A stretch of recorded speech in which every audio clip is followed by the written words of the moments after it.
亞伯拉罕嘅後裔，大衛嘅子孫，耶穌基督嘅家譜。亞伯拉罕生以撒，以撒生雅各，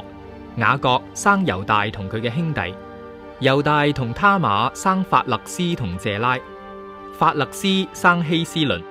希斯倫生亞蘭，亞蘭生亞米拿達，亞米拿達生拿順，拿順生撒門，撒門同拉合生波亞斯，波亞斯同路德生俄備得，俄備得生耶西，耶西生大衛王，大衛王同烏利亞嘅妻子生所羅門，所羅門生羅波安，羅波安生亞比雅，亞比雅生亞撒，亞撒生約沙法，約沙法生約蘭，約蘭生烏西亞，烏西亞生約坦，約坦生亞哈斯，亞哈斯生希西家，希西家生馬拿西，馬拿西生亞門，亞門生約西亞。之後百姓就被俘虜到巴比倫去啦。喺嗰度，約西亞生耶哥尼雅同佢嘅兄弟。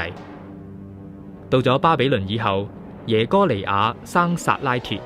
撒拉鐵生所羅巴伯，所羅巴伯生亞比玉，亞比玉生以利亞敬，以利亞敬生亞瑣，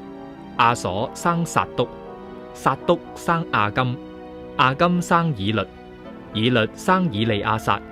以利亞撒生馬但，馬但生雅各，雅各生約瑟，約瑟就係瑪利亞嘅丈夫，瑪利亞生耶穌，就係嗰位被稱為基督嘅耶穌。咁樣由亞伯拉罕到大衛王，一共14代；由大衛王到被俘虜去巴比倫嘅時候，亦有14代；由巴比倫到基督降生，亦係14代。耶穌基督嘅降生係咁樣嘅：耶穌嘅母親瑪利亞同約瑟訂咗婚，仲未成親就由聖靈懷咗孕啦。佢丈夫約瑟為人正直，唔願意公開令到佢難堪，就想暗中同佢解除婚約。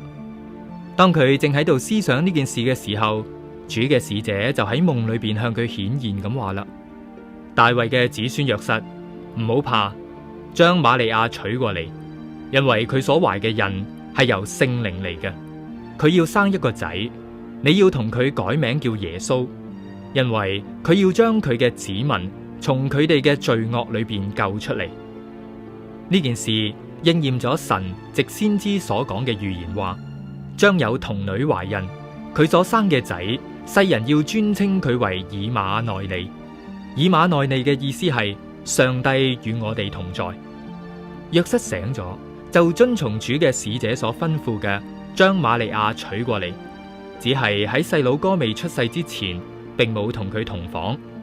個細佬哥生咗落嚟，約瑟就幫佢改名叫做耶穌。